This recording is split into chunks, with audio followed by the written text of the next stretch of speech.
Friends, కాబోయే ప్రభుత్వ ఉపాధ్యాయులకు స్వాగతం. నేను మీ జంగం విశ్వనాథ్, సైకాలజీ మరియు పర్స్పెక్టివ్స్ ఇన్ ఎడ్యుకేషన్ ఫ్యాకల్టీని.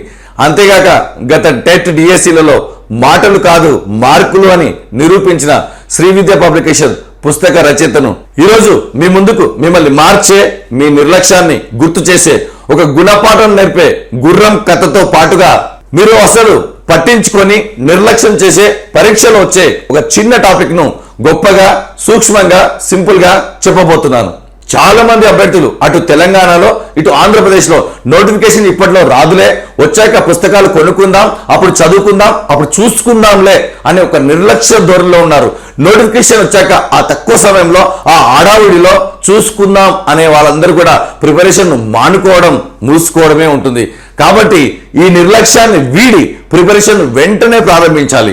వీరి కోసమే నేను ఒక చక్కటి గుర్రం కథను చెప్తున్నాను. మీరు మారబోతున్నారు. పూర్వము ఒక వ్యాపారవేత్త ఉండేవాడు. అతడికి గుర్రాలు పెంచుకునే అలవాటు ఉండేది. అతడి దగ్గర చాలా గుర్రాలు ఉన్నాయి, కానీ ఒక గుర్రం మాత్రం ఈ వ్యాపారవేత్త దృష్టిని బాగా ఆకర్షించింది. ఎందుకంటే ఆ గుర్రం మిగతా గుర్రాల కంటే చాలా వేగంగా పరిగెత్తుతుంది. అది గమనించిన వ్యాపారవేత్త దానికి ఎలాగైనా సరే ప్రత్యేక శిక్షణ ఇవ్వాలని నిర్ణయించుకొని మంచి శిక్షణ, మంచి ఆహారం, మంచి వ్యాయామం ఇవ్వడం కొనసాగించాడు. తర్వాత గుర్ర పందాల పోటీలకు పంపాడు. అది ఎక్కడ చూసినా సరే మొదటి స్థానంలో నిలిచేది. బాగా డబ్బు సంపాదించి పెట్టింది మన వ్యాపారవేత్తకు. పోటీలన్నీ ముగిశాక బాగా డబ్బు సంపాదించిన వ్యాపారవేత్త ఆ గుర్రాన్ని ఇంటికి తీసుకొచ్చాడు. ఆ గుర్రంపై ఒక లేబుల్ అతికించాడు. ఏంటంటే ప్రపంచంలోనే వేగంగా పరిగెత్తే గుర్రం అని. ఆ సంతోషంలో ఆ గుర్రాన్ని బాగా అల్లారు ముద్దుగా చూసుకుంటున్నాడు. అతనికి బాగా నమ్మకం కూడా వచ్చేసింది. ఈ గుర్రం ఎప్పుడైనా సరే, ఏ సమయంలోనైనా సరే పరిగెత్తగలుగుతుంది అని సంతోషంలో బాగా అల్లారు ముద్దుగా చూసుకుంటున్న క్రమంలో ఒక విషయాన్ని మర్చిపోయాడు. ఏంటంటే దానికి శిక్షణ ఇవ్వడం మర్చిపోయాడు. మళ్ళీ పోటీలు ప్రారంభమయ్యాయి. మళ్ళీ గుర్రాన్ని పోటీలకు పంపాడు. కానీ ఆ గుర్రం ప్రతి పోటీలో చివరి స్థానంలో నిలిచింది. అప్పుడు తప్పు తెలుసుకున్నాడు. బాగా బాధతో ఇంటికి వచ్చాడు. ఆ గుర్రంపై ఒక లేబుల్ అతికించాడు. ఈసారి ఏంటంటే గుర్రం కంటే ప్రపంచమే చాలా వేగంగా పరిగెడుతుందని. గతంలో రాసింది ఏంటంటే ప్రపంచంలోనే వేగంగా పరిగెత్తే గుర్రం అని రాశాడు. ఈసారి మాత్రం గుర్రం కంటే ప్రపంచమే చాలా వేగంగా పరిగెడుతుందని రాశాడు. అంటే అభ్యర్థులు అర్థం చేసుకోవాలి, ఈ కాలంతో పాటుగా మనం కూడా పోటీ పడకపోతే ఆ లేబుల్ని మనం అతికించుకోవాల్సి వస్తుంది. కాబట్టి అభ్యర్థులు ఈ విరామ సమయాన్ని వృధా చేయకుండా ఖచ్చితంగా ఉపయోగించుకోవాలని కోరుతున్నాను.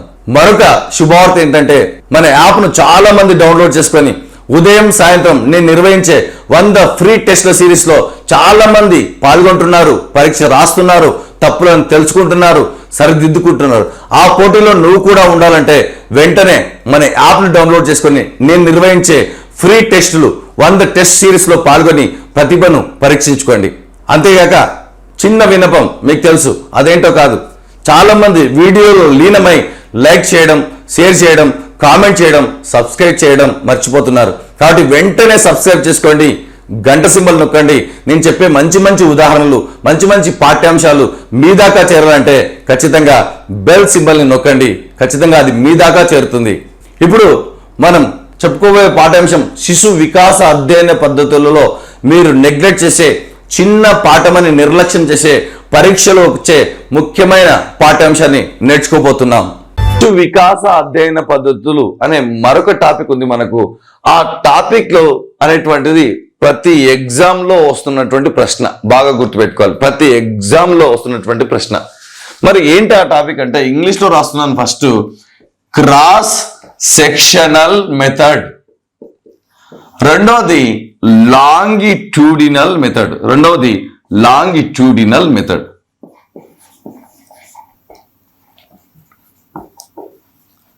ఇక్కడ బాగా గుర్తుపెట్టుకోవాలి ఒక అంశాన్ని.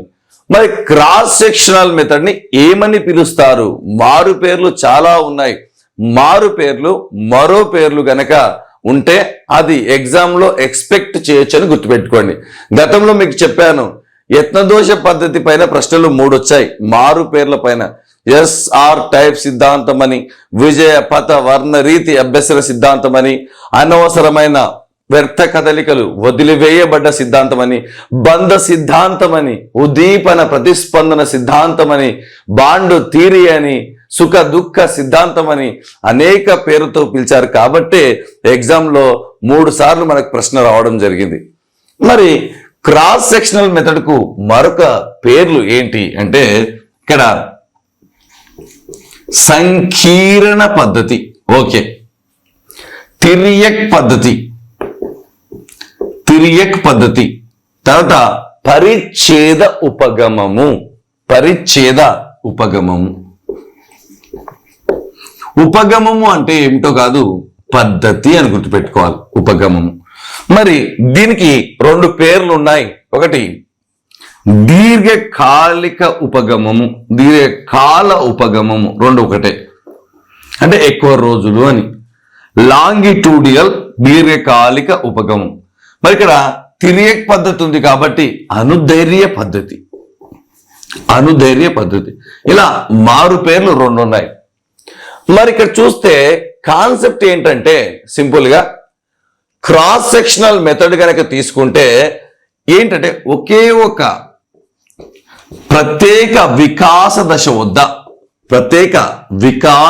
వద్ద ఎక్కువ మంది విద్యార్థులను లేదా ఎక్కువ మంది వ్యక్తులను పరిశీలించడం.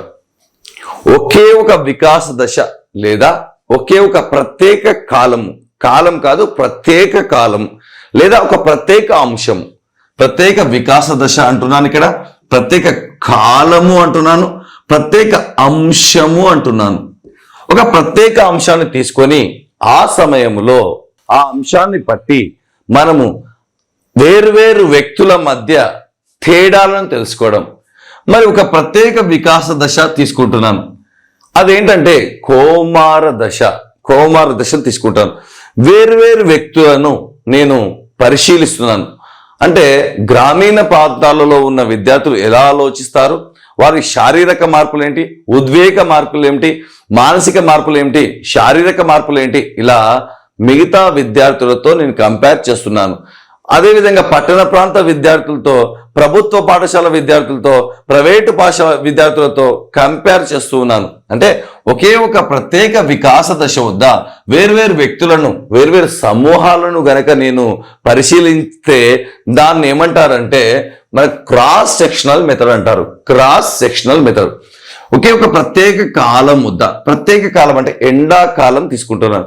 ఎండాకాలంలో వేర్వేరు వ్యక్తులు వేర్వేరు ప్రాంతాల్లో ఎలాంటి జీవనం గడుపుతున్నారు, వారు ఎలా తట్టుకుంటున్నారు, వాళ్ళు ఎలాంటి జీవనాన్ని పొందుతున్నారు, ఎలాంటి ఏర్పాట్లను చేసుకుంటున్నారు లాంటివి. మరి ఒకే అంశం అంటున్నాను. మరి మీకు ఇష్టమైనటువంటి డిఎస్సి టాపిక్ తీసుకుంటున్నాను. డిఎస్సి కోచింగ్ సెంటర్లు, డిఎస్సి అనే అంశంలో వేరువేరు ప్రదేశాలలో వేర్వేరు కోచింగ్ సెంటర్లలో విద్యార్థుల మధ్య ప్రజ్ఞ, ఆ కోచింగ్ సెంటర్ల ఫీజులు, తర్వాత వారు చెప్పే బోధనా విధానం, చెప్పే ఫ్యాకల్టీని కంపేర్ చేస్తున్నాను. టాపిక్ వచ్చేసి డిఎస్సి అనే అంశం. ఒక ప్రత్యేక వికాస దశ వద్ద లేదా ఒక ప్రత్యేక కాలం వద్ద లేదా ఒక ప్రత్యేక అంశం వద్ద వేరువేరు సమూహాలను పోల్చడాన్ని ఏమంటారంటే క్రాస్ సెక్షనల్ మెథడ్ అంటారు. మరి ఇక్కడ లాంగిట్యూడినల్ పద్ధతి అంటే ఇక్కడ వేర్వేరు వ్యక్తులు ఉంటారు, ఇక్కడ ఒకే సమూహం లేదా ఒకే వ్యక్తి ఎక్కువ రోజులు ఉంటాడు. సింపుల్ గా గుర్తుపెట్టుకోవాలి. ఇక్కడ ఎక్కువ మంది తక్కువ రోజులు, ఇక్కడ తక్కువ మంది ఎక్కువ రోజులు అని గుర్తుపెట్టుకోవాలి. ఇక్కడ నేను 10వ తరగతి సమూహాన్ని తీసుకున్నాను, ఒకే ఒక సమూహాన్ని.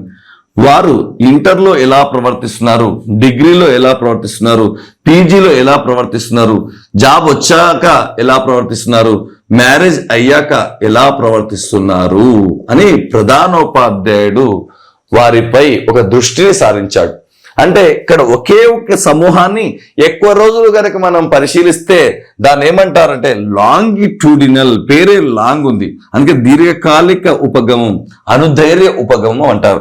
ఒకే సమూహాన్ని ఎక్కువ రోజులు పరిశీలిస్తే దాన్ని ఏమంటారంటే దీర్ఘకాలిక, దాన్ని ఇంగ్లీష్లో లాంగిట్యూడినల్.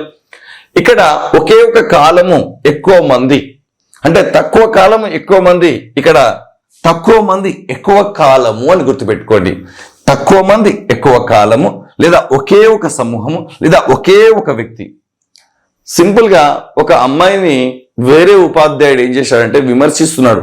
ఈ అమ్మాయి అలాంటిది, ఈ అమ్మాయి రాశిగా మాట్లాడుతుంది, ఈ అమ్మాయి ఏ పని చెప్పినా చేయదు అంటే మరొక ఉపాధ్యాయుడు ఏమన్నాడంటే ఆ అమ్మాయి అలాంటిది కాదు, ఆ అమ్మాయిని నేను చిన్నప్పటి నుండి చూస్తున్నాను అన్నాడు.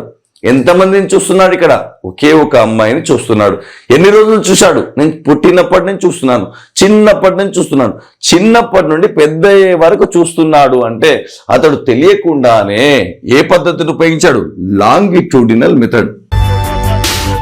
ఒక డిఎస్సి కోచింగ్ లో ఒక ఉపాధ్యాయుడు ఏమన్నాడంటే నేను చాలా కోచింగ్ సెంటర్లో పనిచేశాను, మీలాంటి విద్యార్థులను చాలా మందిని చూశాను అని చెప్పాడు. అతడు ఏ పద్ధతిని అంటే క్రాస్ సెక్షనల్, అంటే అతడు చెప్పే సబ్జెక్ట్ సైకాలజీ, చూసింది ఎక్కువ కోచింగ్ సెంటర్లు, అంటే టాపిక్ సైకాలజీ ఉపాధ్యాయుడు ఒక అంశం ఎక్కువ మందిని పరిశీలించడం. అంటే డిఎస్సి కోచింగ్ లో ఉన్న విద్యార్థులను ఎక్కువ మందిని పరిశీలిస్తే దాన్ని ఏమంటారంటే క్రాస్ సెక్షనల్. మొత్తంగా సింపుల్ గా మీరు గుర్తుపెట్టుకోవాల్సిన అంశం ఏంటంటే తక్కువ సమయం, తక్కువ దశ, ఎక్కువ మంది, ఎక్కువ రోజు.